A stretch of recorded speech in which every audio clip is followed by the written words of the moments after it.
500 tahun beribadah tetapi ia tetap masuk ke neraka.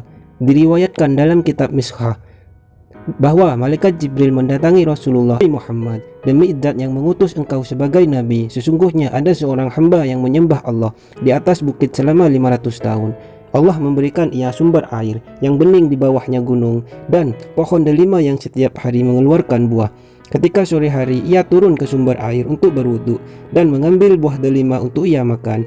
Setelahnya ia melaksanakan sholat, kemudian ia meminta kepada Allah untuk diwafatkan dalam keadaan sujud, dan ia meminta jasadnya tetap utuh agar selalu bersujud. Akhirnya saat tiba ajalnya, ia benar-benar wafat dalam keadaan sujud. Jibril meneruskan ceritanya. Ia berkata, setiap kali aku naik dan turun dari langit, aku tetap melihat jasad hamba tersebut dalam keadaan sujud.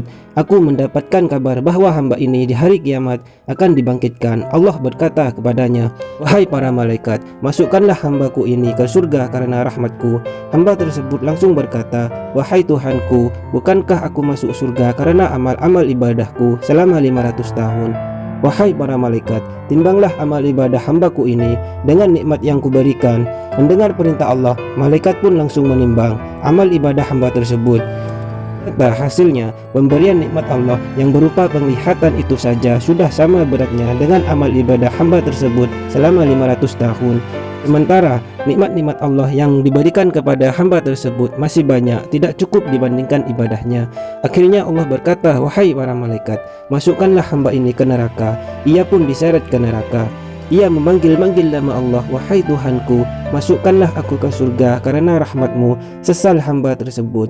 Akhirnya Allah memerintahkan malaikatnya, kembalikan hamba tersebut. Kata kepadanya, wahai hambaku, siapa yang menciptakanmu? Engkau wahai Tuhanku.